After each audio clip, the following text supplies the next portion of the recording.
જય માતાજી, હું ઉર્મિલા બાબી ગોહિલ। આજે આપણે ઘણા દિવસે હું આવી છું તો ક્ષમા કરજો। આજે આપણે ગ્રેવીવાળા ફુલાવર બનાવશું। અત્યારે શિયાળામાં ફુલાવર સરસ આવશે, ઠંડી વાતાવરણ થોડુંક થશે એટલે તો આપણે ફુલાવર બનાવશું ગ્રેવીવાળા। તો એને પહેલાં આપણે મેરિનેટ કરશું। થોડા ધાણા જીરું નાખશું। આને ધોઈ અને આવી રીતે કટકા કરી લેવાના। વાહેથી હાવ કાપી નહીં નાખવાનો, જેને તમે પકડી શકો। એમાં ધાણા જીરું થોડું હળદર, થોડું મરચું નાખશું અને થોડું તેલ નાખશું અને પછી એને આપણે ચલાવી લઈશું અને થોડું મીઠું પણ નાખશું। મીઠું આપણે અત્યારે સ્વાદ પ્રમાણે નથી નાખવાનું, સેજ એમાં ચડે એટલા પૂરતું જ નાખવાનું છે।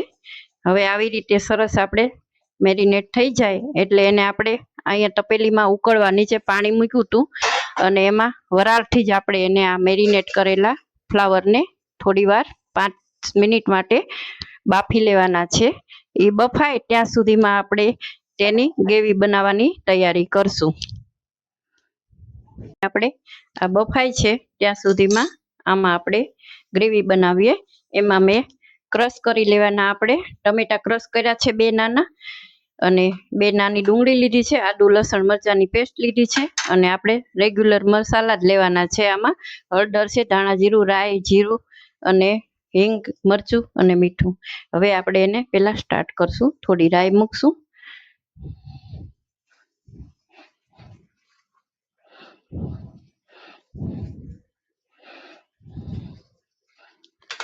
રાઈ જીરુંનો થોડી વાર વઘાર કરશું। રાઈ આપણી તતડવા માંડી છે। હવે એમાં આપણે પહેલાં થોડી હિંગ નાખશું, અડધી ચમચી હિંગ નાખશું। હિંગ નાખ્યા પછી આપણે એમાં પહેલાં આદુ લસણ મરચાંની પેસ્ટ નહીં પણ ડુંગળી નાખશું, જે આપણે સરસ અંદર સતળાઈ જાય। 2-3 મિનિટ આપણે એને ડુંગળીને ધીમા તાપે સતળવા દઈએ। ડુંગળી સતળાઈ જાય એટલે આપણે આદુ લસણ ને મરચાંની પેસ્ટ નાખી દેશું। એને હવે આપણે થોડોક ગેસ ધીમો કરી અને 5 મિનિટ માટે ધીમે ધીમે થોડુંક સાતળવા દઈએ। હવે આપણે ડુંગળી સરસ, તમે જોવો છો સરસ સતળાઈ ગઈ છે। એમાં હવે 1 ટમેટા, 2 ટમેટાની નાના હતા એટલે 2 લીધા, મોટું હોય તો 1 લઈ શકો। મેં અત્યારે 250 ગ્રામ ફુલાવર લીધું છે। તમારે વધારે ફુલાવર હોય તો એ પ્રમાણે ડુંગળી અને ટમેટાની ગ્રેવીની ક્વોન્ટિટી વધારી દેવાની, તો એ પ્રમાણે તમારે મસાલો કરી નાખવાનો। આમાં બીજું કંઈ કરવાનું નહીં।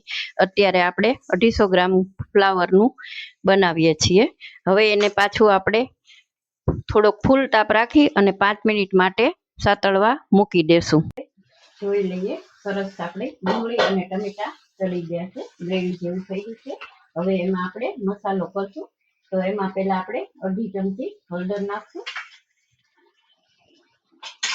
અને અડધી ચમચી મીઠું નાખશું। આપણે ફ્લાવર ઉપર મીઠું નાખ્યું છે એટલે તમે અત્યારે તમારા માપ પ્રમાણે એમાં ઓછું નાખશો તો ચાલશે, બહુ જરૂર નહીં, ખારું થઈ જાય એટલા માટે।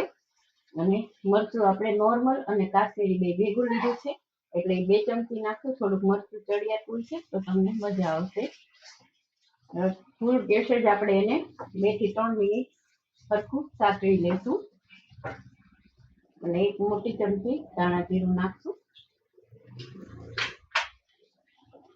ફૂલ ગેસ જ રાખવાનું અને મસાલો બધો ચડી જાય થોડો 2-3 મિનિટ માટે બળે નહીં એવી રીતે મસાલો ચેડવી લેવાનો। હવે એમાં આપણે થોડું પાણી નાખશું, અડધા કપ જેવું પાણી નાખશું। હવે ફૂલ ગેસે જ આપણે એને 5 મિનિટ માટે પાણી બળે ત્યાં સુધી ચડવા દેવાનું છે। હવે આપણે જોઈ શકો છો સરસ મજાનો ગ્રેવીનો કલર પણ આવી ગયો છે અને આપણે થોડો ફૂલ ગેસ કરી શકીએ આમાં। હવે એમાં આપણે આ જે મૂક્યા છે ફ્લાવર એ આપણે જોઈ લઈએ। તમે જોઈ શકો છો આવી રીતે છરી ભરાવી તો આટલા જ આપણે બાફવાના છે, વધારે બાફી નાખવાના નથી। હવે સરસ મજાના એ બફાઈ ગયા છે, એને આપણે આમાં નાખી દેશું આપણી ગ્રેવીમાં।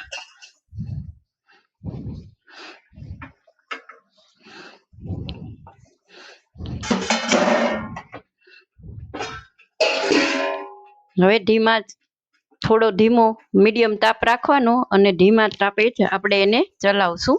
બહુ ચલાવવાના નથી એકદમ, નકર આપણા ફૂલ છૂટા પડી જશે. હવે આ સ્ટેજ ઉપર હજી તમે થોડુંક અડધો કપ જેવું પાણી નાખી દેવાનું અને આપણે એને ઢાંકી અને 5 મિનિટ જેવું ફૂલ ગેસે રાખશું. હવે આપણે જોઈ લઈએ, 5 મિનિટ થઈ ગયા છે. આપણું સરસ મજાનું શાક ગ્રેવી વાળું તૈયાર થઈ ગયું છે ફ્લાવરનું. એક વખત ટ્રાય કરજો તમે, સરસ લાગશે. અને હવે કોથમરી માથે નાખી અને આપણે ગાર્નિશિંગ કરી અને સર્વ કરીએ. જરૂરથી ટ્રાય કરજો. જય માતાજી. હવે તમે જોઈ શકો છો આપણું સરસ ગ્રેવી વાળું ફ્લાવરનું શાક થઈ ગયું છે. આને તમે રોટલી અથવા રોટલા પૂરી બધા સાથે જમી શકો છો. અને થોડા ટાઈમથી મારથી નહોતો મૂકવાનો વિડીયો, તો મને ક્ષમા કરજો. હવે થોડા ટાઈમે રેગ્યુલર વિડીયો આવશે. અને મેં પ્રોમિસ કર્યું હતું કે આપણે 500 સબસ્ક્રાઈબર થશે તો આખા દિવસનો ડાયટ પ્લાન આપીશ. તો હવે ડાયટ પ્લાન પણ આપણને થોડા દિવસમાં મળી જશે. અને જેવો પ્રેમ આપ્યો તો એવો આપજો. અને થોડા ટાઈમ પછી હવે રેગ્યુલર વિડીયો આવ્યા કરશે. બધાને મારા જય માતાજી.